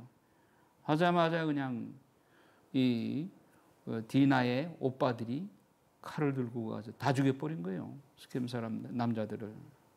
자, 이렇게 되니까 그 동네에서 살 수가 있어요? 야곱이? 도망갈 수밖에 없죠. 이때 야곱이 깨달은 겁니다. 아, 하느님의 뜻대로 형 에사우의 집으로 그쪽으로 가야 되는데 자기 잔머리 굴려간 스켐으로 내려가다가 이렇게 여길 떠나지 않으면 안 되게끔 하느님께서 일을 하시는구나. 그리고 이제 다시 베델로 돌아가기로 결심을 합니다. 35장에 보면 야곱의 본성적인 잔머리 굴림, 에사우 만나러 가는 이 굴욕은 나왔고, 스켐으로 도주했다가 이런 사건을 만나고 스켐에서 도망가지 않을 수 없는 이런 입장이 됐죠. 자, 그래서 35장에 보면 야곱이 베델로 돌아가다. 하나님께서 야곱에게 말씀하십니다. 일어나 베델로 올라가 그곳에서 살아라. 그곳에 제단을 만들어 내가 너의 형 에사우를 피해 달아날 때 너에게 나타난 그 하느님에게 바쳐라. 야곱은 가족들과 자기에게 딸린 모든 사람에게 말하였다. 너희에게 있는 낯선 신들을 내버려라. 몸을 깨끗이 씻고 옷을 갈아입어라. 일어나 베델로 올라가자. 그곳에 제단을 만들어 내가 어려움을 당할 때 나에게 응답해 주시고 내가 어디를 가든 나와 함께 계셔 주신 하느님께 바치고자 한다. 그들은 자기들이 가지고 있던 모든 낯선 신들과 귀에 걸고 있던 귀고리들을 내놓았다. 야곱은 스켐 근처에 있는 향염나무 밑에 그것들을 묻어버렸다. 지금까지 야곱은, 그리고 라헬도 지금 아버지한테서 그 이방 신 그걸 훔쳐가지고 왔잖아요. 이런 것들을 몸에 지니고 있는 거 하나님께서는 그것을 다 청산하기를 원하죠. 베델, 이제 베델은 축송된 땅이죠. 그렇기 때문에 거기에 도달하기 전에 너희들이 먼저 정화되어야 된다. 그래서 하나님 이외의 다른 우상들을 다 내려놔야 된다. 그래서 이제 그 야곱이 그걸 영적으로 느낀 거죠. 그래서 가지고 있던 거, 뭐 낯선 신들, 귀걸이, 뭐 이런 것들을 다 향영나무 밑에다가 다 묻어버려요. 그리고 떠납니다. 이렇게 해서 이제 정화를 점차적으로 이제 정화되어 가는 것이죠. 자, 그런데 이제 그 35장 16절 이하에 보면 이제 라헬이, 야곱이 사랑하는 라헬이 둘째 아들 베냐민을 낳고 죽어요. 라헬은 마침내 죽게 되어 마지막 숨을 거두게 되었다. 거두면서 아기의 이름을 벤오니라 하였다. 그러나 아기의 아버지는 베냐민이라 불렀다.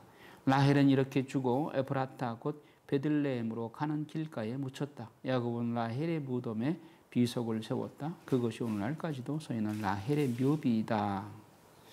자, 그런데 이제 그 레아의 아들들, 또 라헬의 두 아들, 그리고 그 레아와 라헬의 여종들로부터 난 아이들, 이 아들들의 이름이 쭉 나오죠. 야곱의 아들은 레아의 아들인 야곱의 맏아들 루벤, 시메온, 레위, 유다, 이사카르, 주불룬. 라헬의 아들은 요셉과 베냐민. 라헬의 몸종 빌하의 아들은 단과 납달리. 레아의 몸종 질파의 아들은 가드와 아세르. 이들은 야곱이 팟단 아람에 있을 때 태어난 아들들이다. 자, 그런데 장자는 루벤이잖아요. 그럼 장자권이 중요하다고 그랬죠. 루벤이 과연 장자권을 누릴 수가 있는가? 그 앞에 21절에 보면 루벤의 추행. 이스라엘은 다시 길을 떠나 막달 에데르 건너편에 천막을 쳤다. 이스라엘이 그 땅에 살고 있을 때 루벤이 자기 아버지의 소실 빌하에게 가서 그와 동침하였다. 이거는 장자권의 실격 사유가 되는 거죠. 아버지의 그 소실과 동침을 했다는 것은 이건 장자로서는 부적격입니다. 실격이에요. 루벤. 그 다음에 시메온도 아까 그 스켐에서 그 폭동을 일으킨 또 장본인이에요. 시메온도. 그 다음에 레위 지파는 있고, 유다가 나중에 결정적으로 장자권을 이어받는 그런 역할을 하게 되는데, 그것은 요셉에 가서 보기로 해요. 자, 이삭이 죽다. 이삭이 180살에 죽습니다. 그 다음에 이제 36장에 보면 가나안에서 난 에사우의 자손들 쭉 나옵니다. 그 다음에 이제 37장에 요셉과 그 형제들로 넘어갑니다.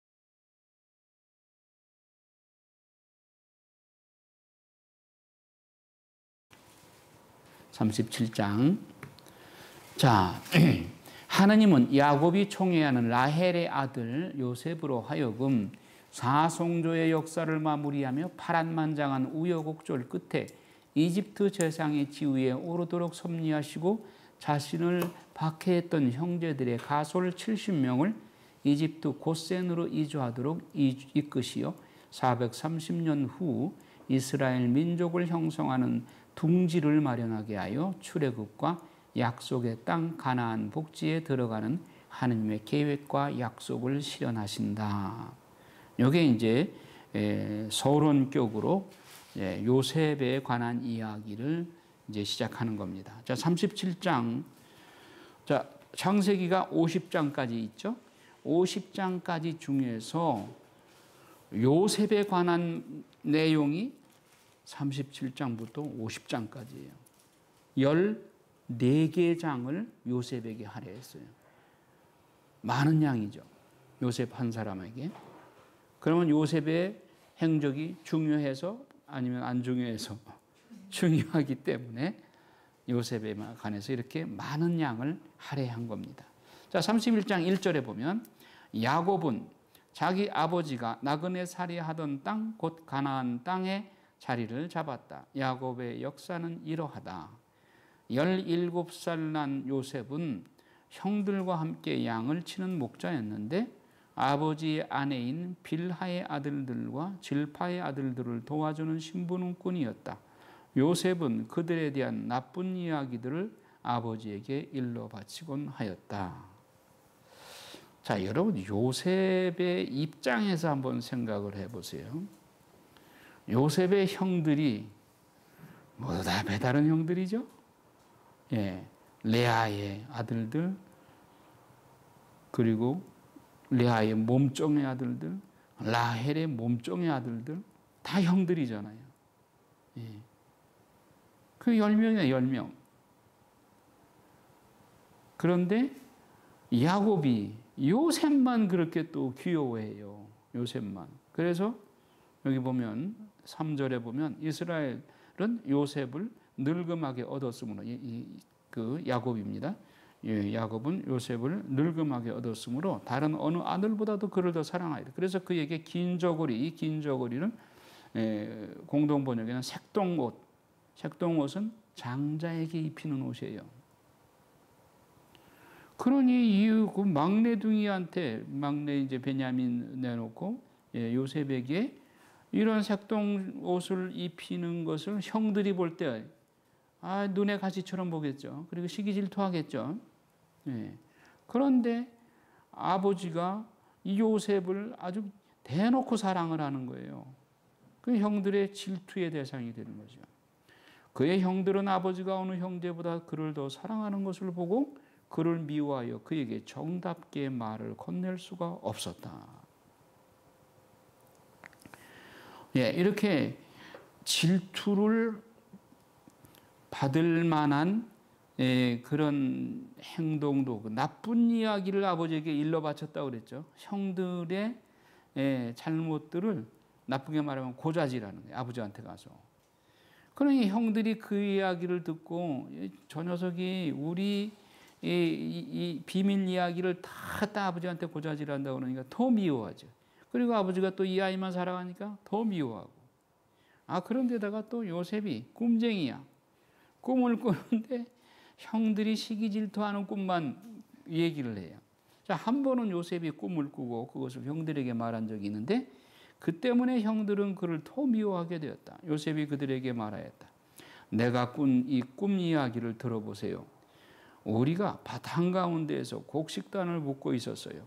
그런데 내 곡식단이 일어나 우뚝 서고 형들의 곡식단들은 빙 둘러서서 내 곡식단에게 큰 절을 했답니다. 이 얘기가 뭐예요? 형들이 나한테 절했다는 얘기죠. 내가 그러니까 형들이 그냥 요셉한테 꿀밤을 주면서 뭐라네. 네가 우리의 임금이라도 될 셈이냐? 네가 우리를 다스리기라도 하겠다는 말이냐? 그래서 형들은 그의 꿈과 그가 한 말 때문에 그를 더욱 미워하게 되었다. 그건 또 다른 꿈 이야기를 또 하는 거예요. 그건 또 설상가상 더해요. 내가 또 꿈을 꾸었는데 해와 달과 별 11개가 나에게 큰 절을 합디다. 그러니까 뭐 형들한테 이제는 뭐 해와 달과 별 11개가 자기한테 큰 절을 했다고. 그러니까 더 그냥 형들이 시기 질투가 난 거죠. 그때 아버지도 하도 민망하니까 얘야 내가 꿨다는 그 꿈이 대체 무엇이냐? 그래 나와 네 어머니와 네 형들이 너에게 나아가 땅에 엎드려 큰 절을 해야 한단 말이냐? 그렇게 말을 하면서도 아버지는 이 꿈이 이게 보통 꿈이 아니다. 그래서 마음에 간직하고 있었어요. 자, 여기서 우리가 요셉이 하느님께서 정말 그 야곱의 아들들 중에서 특별히 간택했다고 하는 것을 누구나 알 수가 있죠. 그러면 이때 내가 요셉의 입장이라면 형들의 질투가 무서워서 이 꿈 얘기를 하지 말아야 될까요? 입 딱 다물고 이런 얘기를 하지 말아야 될까요? 하나님은 이 꿈을 보여주시고 네 사명을 깨닫고 뿐만 아니라 형들에게도 알려야 된다는 사명을 주신 것이죠. 그러면 우리가 시기 질투를 받을 때 받더라도 하나님께서 원하시는 것은 말씀을 해야 되는 것이죠. 그러니까 예언자들, 내가 박해받지 않기 위해서 그냥 입 딱 다물고, 오늘 에제키엘 예언서도 마찬가지죠. 남한테 충고하는 거 그거 너무나 싫어하죠. 그러면 내가 반대받지 않기 위해서 입 딱 다물고 말을 안 하면 안 되는 거죠. 하나님의 사명은 전하라고 하는 것은 전해야 되는 것이죠. 예. 그래서 예레미야 예언자 같은 그 예언자도 아무도 듣는 사람 없어도, 그리고 그 예언 때문에 얼마나 많은 고통을 받았어요. 눈물의 예언자잖아요. 하지만 듣든 말든 하나님의 말씀을 전해야 할 사명을 받은 사람은 전해야 되는 것이죠. 또 시기 질투가 무서워서 할 말을 안 하고 입 다물고 있는 것은 하나님의 뜻이 아니죠. 시기 질투를 받을 때 받더라도 해야 할 사명은 수행을 해야 되는 것이죠. 자, 이렇게 해서 참 형들한테 미운 오리털이 됐는데, 자, 요셉이 이집트로 팔려가다 그 형들이 이제 양을 치러 저 멀리 스캔까지 갔어요. 그러니까 아버지가 걱정이 되니까, 야, 요셉아, 형들이 지금 잘 있는지 무사히 있는지 가서 한번 살펴보고 와라. 예, 요셉이 그러죠 하고 가요.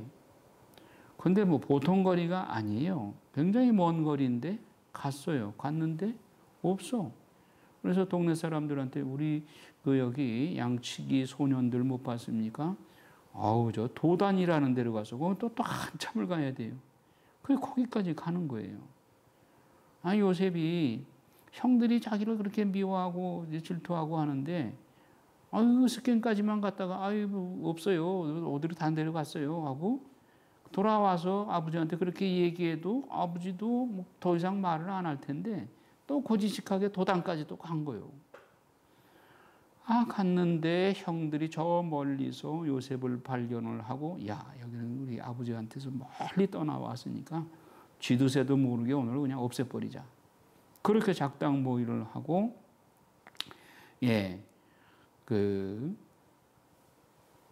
요셉을 구덩이에다가 쳐놓고, 그리고 아주 그냥 버린 거예요. 그리고 요셉의 옷을 벗겨가지고 그 옷을 염소 피를 묻혀가지고 이렇게 해가지고 산짐승한테 잡아먹겠다. 이렇게 아버지한테 거짓말하기로. 그런데 이제 루벤은 또 맏아들이 맏형이기 때문에 그래도 죽이진 말자. 이렇게 해서 이제 말리죠. 그래서 그는 자기의 옷을 찢고 형제들에게 돌아가 말하기를 그애가 없어졌다. 나는 어디로 가야 한단 말이냐. 그러니까 그 웅덩이에다 쳐놓는데 지나가던 상인들이 이 사람을 붙잡아가지고 이 요셉을 갖다가 이제 이집트에 갖다가 팔려고. 그래서 데리고 가버렸어요. 근데 이제 형들은 이걸 모르고 사라졌다. 죽었는가 보다. 그래가지고 이제 순념사 한 마리를 잡아가지고 피를 적셔가지고 아버지한테 산짐승한테 잡아먹혔습니다. 그러니까 아버지가 슬퍼하면서 저승으로 내 아들에게 내려가련다 하면서 낙심이 돼가지고 슬피 울죠. 그래서 이제 요셉은 죽은 것으로 가족들은 다 알고 있어요. 그런데 요셉은 지금 미디안 상인들한테 팔려가지고 이제 이집트로 간 거예요. 그래서 이집트 파라오의 대신 경호대장 보티파르의 집에 팔려갔어요. 그런데 하느님은 요셉이 이렇게 파란만장한 생애를 겪는다 하더라도 하느님이 눈동자처럼 지켜주시죠. 보티파르의 집에 가서도 하느님께서 보티파르의 눈에 들게 해서 보티파르의 집에 살림살이를 다 요셉에게 맡기도록 그렇게 하느님께서 섭리를 하셔요. 근데 여기 38장에 보면 유다와 타마르의 이야기가 삽입장으로 들어가 있어요. 갑자기 이제 유다와 타마르 얘기가 나오죠. 예, 요거는 이제 삽입장이라고 그래요. 이런 경우를.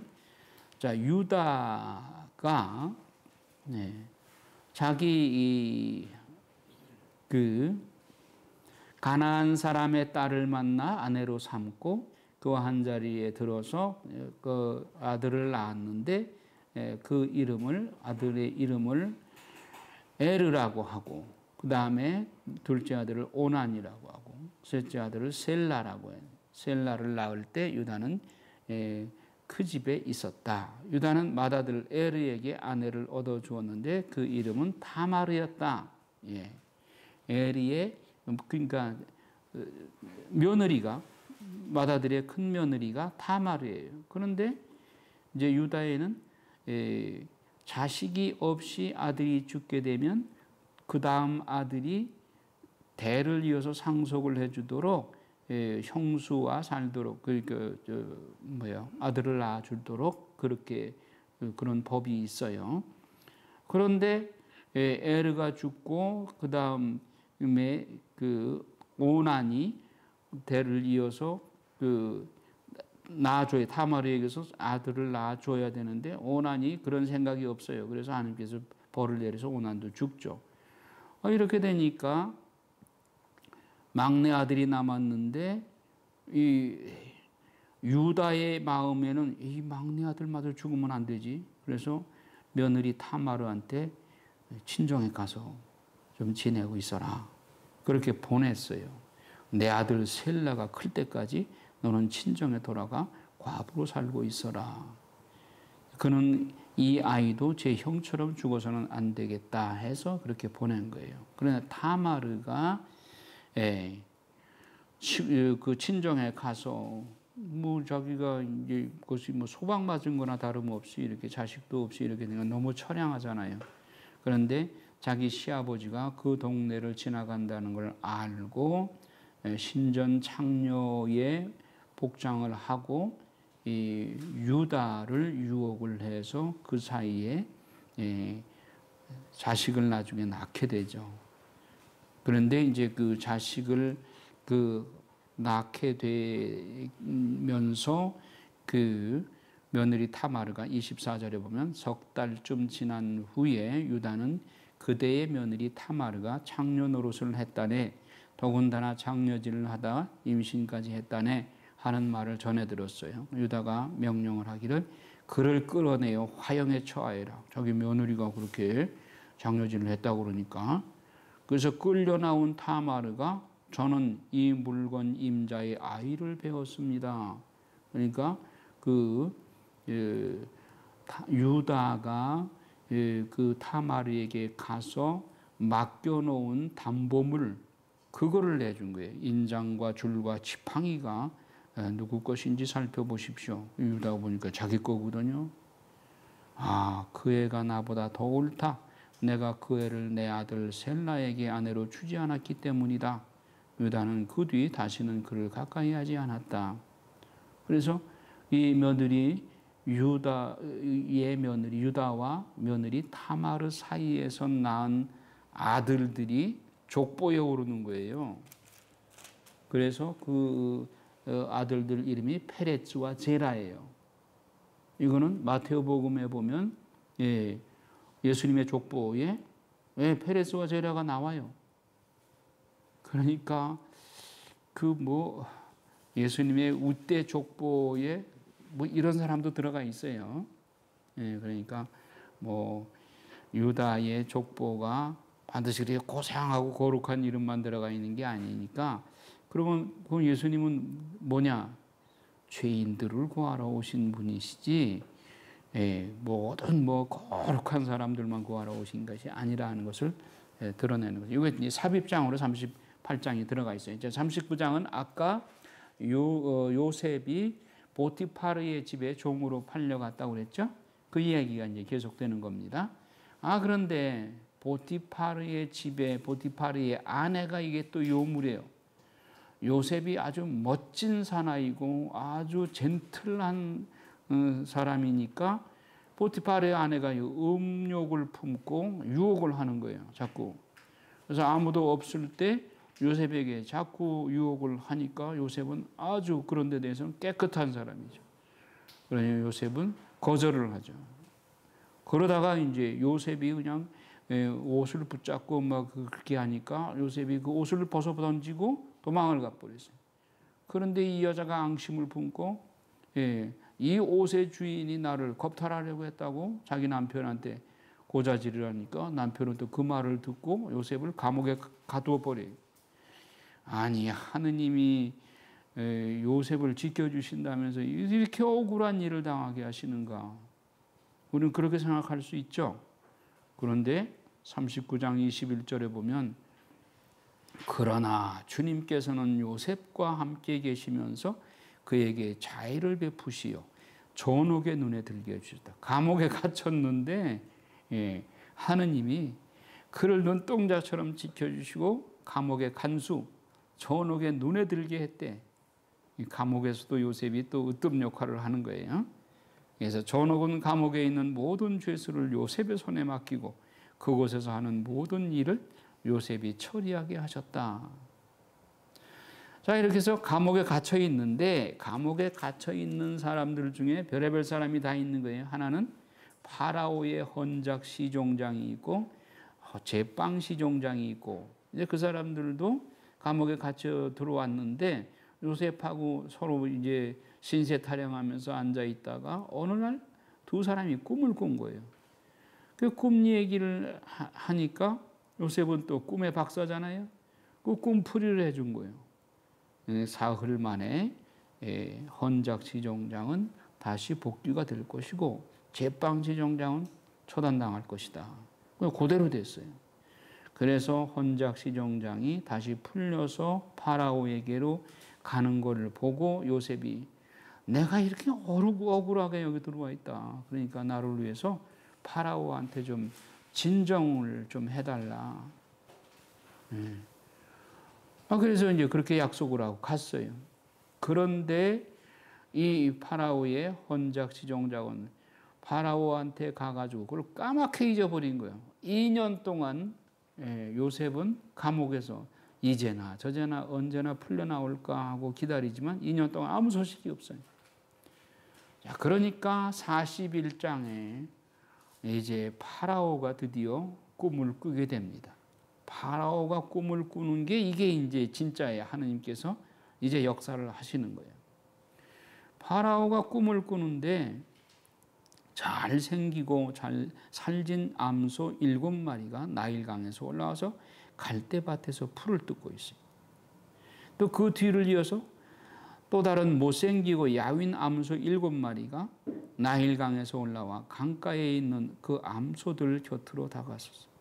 그러고는 이 못생기고 야윈 암소들이 잘생기고 살진 7 암소를 잡아먹는 것이었어요. 이렇게 해서 파라오가 잠에서 깨어났어요. 근데 두 번째 꿈도 밀대 하나에서 살지고 좋은 이삭 7이 올라왔어요.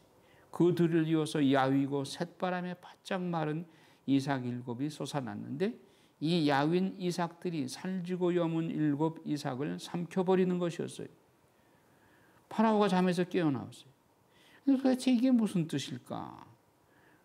아무리 생각해도 생각이 떠오르지 않고 그리고 궁중에 있는 꿈풀이하고 하는 사람들한테 불러서 물어봐도 모르겠다고 그러고 이때 헌작 시종장이 아차 나하고 깜빵에 같이 있는 깜빵 동기가 이 꿈풀이를 잘했지. 그때 생각이 난 거예요. 아우 파라오 왕님 제가 이제야 생각이 났는데 그 감옥에서 기가 막히게 꿈을 잘 풀어내는 사람이 있습니다. 그 사람 불러올까요? 불러와라.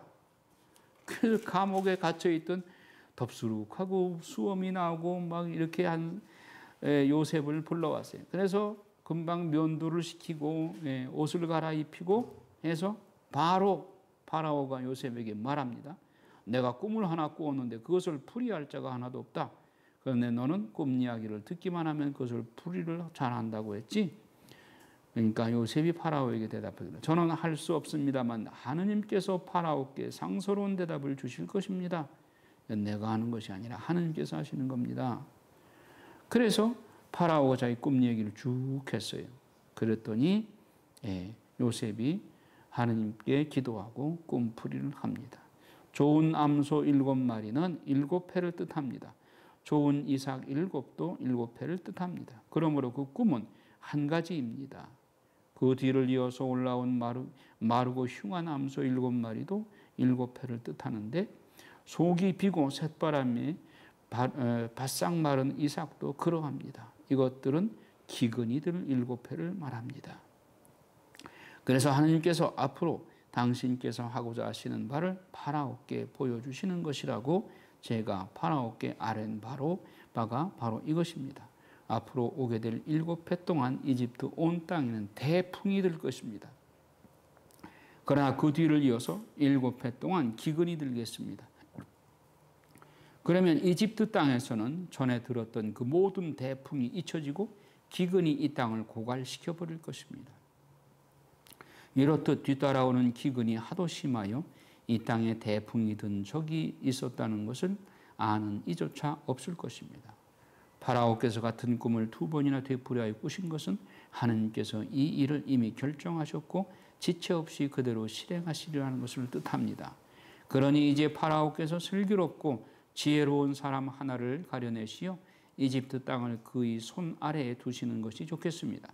파라오께서는 또 나라의 감독관들을 임명하셔서 대풍이 드는 7회 동안 이집트 땅에서 거둔 수확의 5분의 1을 받아들이게 하시는 것이 좋겠습니다. 이 사람들이 앞으로 올 좋은 시절 동안 모든 양식을 거두어 드리게 하시고 파라오의 권한으로 성읍들의 곡식을 쌓아 갈무리하게 하십시오. 이 양식은 앞으로 이집트 땅에 닥칠 7회 동안의 기근에 대비하여 나라를 위한 비축 양식으로 남겨두십시오. 그러면 이 나라는 기근으로 망하지 않을 것입니다. 이 이야기를 들으니까 파라오가 생각을 해보니까 참 기발한 거예요.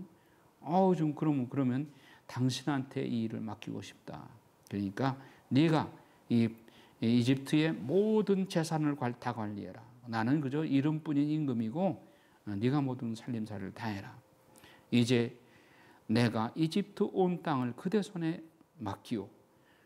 그런 다음 파라오는 손에서 인장반지를 빼어 요셉의 손에 끼워주고는 아마옷을 입히고 목에 금목걸이를 걸어주었다. 그리고 자기의 2번째 병거에 타게 하니 그 앞에서 사람들이 무릎을 꿇어라 하고 외쳤다. 이렇게 파라오는 이집트 온 땅을 요셉의 손 아래에 두었다. 이렇게 해서 요셉의 이름을 차프낫 파네아라고 이름을 붙여주었어요.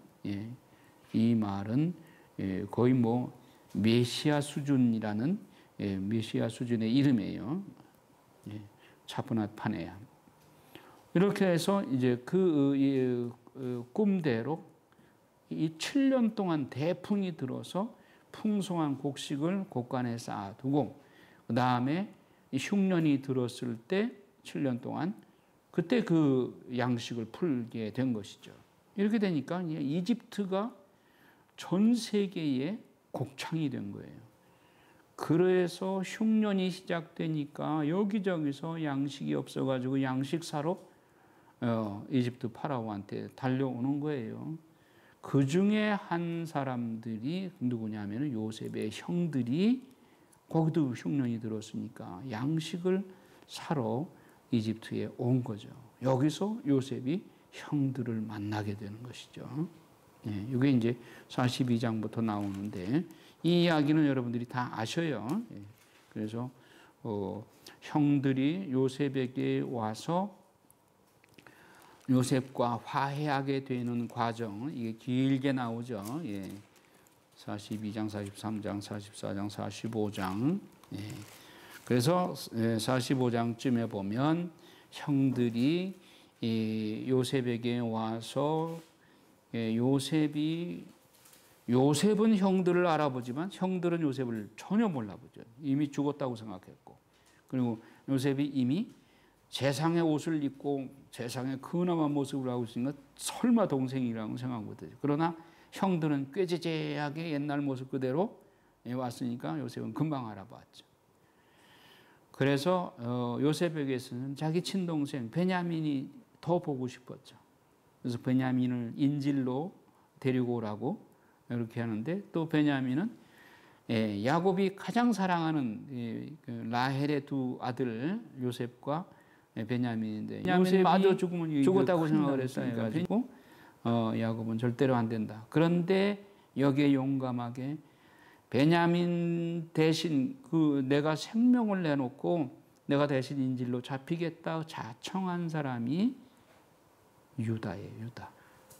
그러니까 그 12아들 중에 가장 마지가 이 역할을, 총대 매는 역할을 해야 되잖아요. 그런데 이거를 루벤도 누구도 안 하고 유다가 한 거예요. 내 아버지가 만약에 베냐민이 인질로 잡힌다면 죽습니다. 내 아버지가. 그러니 베냐민 대신 내가 인질로 잡힐 테니까 나를 잡아주십시오. 이게 하느님 마음에 드신 거예요. 너는 정말 장자 대신 역할을 했다. 그래서 유다의 상속권이, 야곱의 상속권이 유다로 내려가죠. 자, 이렇게 해서 요셉이 형들과 만납니다. 만나서 서로 부둥켜 안고 울면서 내가 바로 동생 그 요셉이요 하면서, 그런데 이제 형들은 두렵죠. 자기들이 한 잘못이 있으니까. 동생 요셉에게 잘못한 것에 대해서 두려워하고 있으니까 요셉이 형들 안심시켜주죠. 이렇게 한 것도 다 하느님의 섭니다. 그러니까 당신들이 나를 팔아넘긴 것은 당신들의 잘못이긴 하지만, 그러나 하느님은 우리 민족을 구원하기 위해서 하나님의 섭리 안에서 나를 먼저 에집트에 보내신 것이다. 이 일을 하신 분은 하느님이시다. 그렇게 형들을 안심시켜요.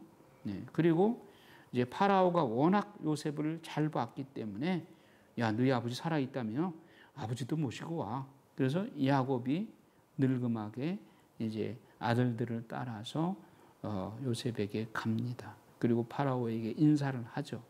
그리고 파라오와 야곱, 마지막 죽기 전에 야곱과의 만나서 하는 이야기가 나옵니다.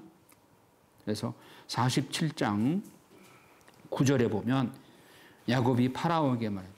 파라오가 야곱에게 연세가 얼마나 되시오 하고 묻자 야곱이 파라오에게 대답하였다. 제가 나그네 살이한 횟수는 130년입니다. 제가 산 횟수는 짧고 불행하였을 뿐 아니라 제 조상들이 나그네 살이한 횟수에도 미치지 못합니다. 야곱은 다시 파라오에게 축복하고 그 앞에서 물러나왔다. 130년이라는 세월, 짧은 횟수였지만 제 조상들이 산 횟수에 미치지 못하고 나그네 살이한 횟수였다. 그리고 참 파란만장한 생애였다라고 자기는 그렇게 해서 고백을 하죠. 이러고 이제 야곱이 마지막 유언을 요셉에게 합니다. 그래서 47장 29절에 보면 죽을 때가 다가오자 이스라엘은, 즉 야곱은 자기 아들 요셉을 불러 말하였다. 네가 나에게 호의를 보여준다면 나에게 효성과 신의를 지켜 나를 이집트 땅에 묻지 않겠다고 내 손을 내 삿에 놓고 맹세해다오.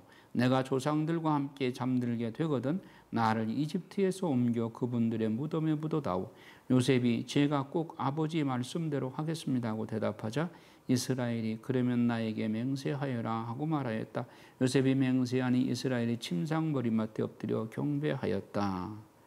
이렇게 해서 이제 야곱이 운명하기 전에 아들들을 축복을 합니다. 축복을 하는데 야곱이 에프라임과 므낫세를 아들로 삼다. 즉 요셉이 이집트에서 낳은 아들이 둘이 있어요. 에프라임과 므낫세예요. 근데 므낫세가 형이고 에프라임이 둘째 아들인데 야곱이 이상하게 여기가 오른손 앞에가 므낫세, 왼손 앞에가 에프라임인데 축복을 해줄 때 이렇게 해서 축복을 해주는 거예요. 오른손을 에프라임 위에다가. 그래서 그러니까 요셉이 아니 손 이렇게 하셔야 됩니다. 여기가 큰 아들입니다. 그랬더니 아니다. 그래서 에프라임이 동생이지만 더 큰 민족이 된다 하는 것을 암시를 해요. 그래서 야곱이 축복을 해주죠.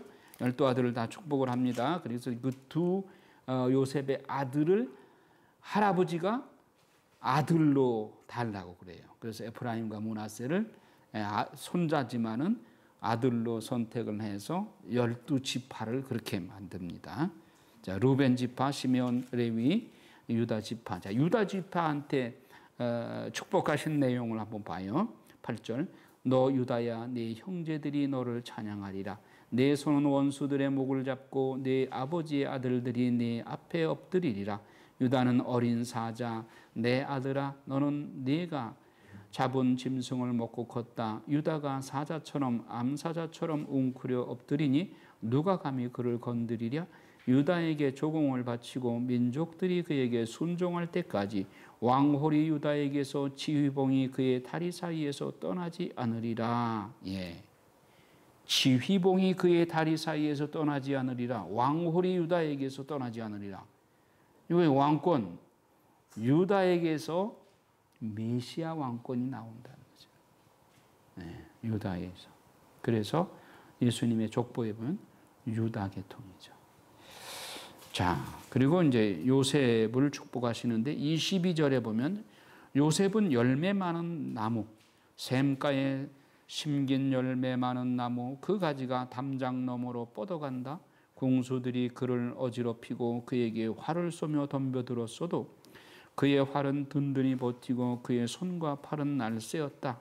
예, 요셉은 축복을 해주는, 예, 그래서 그 축복이 담장 너머로 넘어가는 그런, 말하자면 축복의 은혜를 하나님으로부터 충분히 충만하게 받았어요. 그래서 요셉을 이렇게 축복해주고 야곱이 죽고 또 50장에 야곱의 장례가 일어나고 요셉이 형들은 아직도 요셉이 아버지만 죽으면은 우리한테 복수할 것 같다 그런 두려움에 떨고 있어요. 그러니까 요셉이 형들을 안심시킵니다. 자, 50장 20절 한번 읽을까요? 형님들은 나에게 악을 꾸몄지만 하느님께서는 그것을 선으로 바꾸셨습니다. 자, 이게 아주 유명한 말씀입니다. 형님들은 나에게 악을 꾸몄지만 나를 팔아넘기고 한 건 분명히 악이에요. 그렇지만 하느님께서는 그것을 악을 선으로 바꾸셨습니다. 이게 요셉의 파란만장한 인생을 통해서 터득한 진리예요. 하느님의 진리. 그래서 인류 역사는 하느님의 시줄과 인간의 날줄, 하느님의 뜻이라고 하는 시줄과 인간의 의지라고 하는 날줄이 엮어내는 천과 같아요. 하나님은 인간에게 자유의지를 주셨잖아요. 그러니까 하느님의 원래 계획이 있어. 그 계획과 인간의 협조 여하에 의해서 짜여지는 천과 같아요. 그러니까 인간은 악을 꾸며요. 그렇지만 그 악 속에서도 하나님은 선을 이끌어내시는 분이야. 자, 9.11 사태 끔찍한 사고가 일어났지만 그건 인간이 악을 꾸민 거예요. 그런데 하나님께서는 그 악을 통해서도 그 안에서 선을 이끌어내셔. 9.11 사태가 일어났을 때 뉴욕에서 2달 동안 낙태 건수가 한 건도 없었대요. 하나님 두려운 줄 알 거예요. 깨달은 거예요. 그때서야. 우리가 인간이 죄를 지면 이렇게 끔찍한 재난이 오는구나 하는 걸 깨닫고 2달 동안 낙태가 없었대요. 그 다음부터 또 다시 시작이 된 것이 인간의 역사예요, 이게. 예. 자, 그래서 이제 창세기 50장 끝이 요셉의 죽음으로 끝납니다. 여러분, 창세기가 뭐예요? 생명으로 시작했잖아요. 6일 창조, 그리고 마지막 날에 인간을 창조, 당신 모상대로 만드시고 보시니 참 좋았다. 생명으로 시작한 창세기가 죽음으로 끝나요. 왜 그래요? 창세기 3장에 인간이 하느님의 말씀에 순종하지 않고 불순종하기 때문에 그 불순종의 결과가 너희가 선악과를 따면 정령 죽으리라. 그래서 죽음이잖아요. 인간의 불순종에 대한 징벌, 죽음이잖아요. 그래서 창세기는 애석하게도 하느님께서 그 원대한 생명의 창조의 힘찬 빵빠레로 시작이 됐는데 죽음이라는 결과로 끝이 났어요. 그런데 이것이 요한복음에 와서 새로운 창조론, 새 창조가 이루어지게 되네요. 태초에 말씀이 계셨다. 이 말씀은 하느님과 같은 분이셨다. 하느님과 같이 계셨다. 이 말씀 없이 태어난 것은 아무것도 없다. 새 창조죠. 그런데 이 말씀이 누구예요? 예수 그리스도.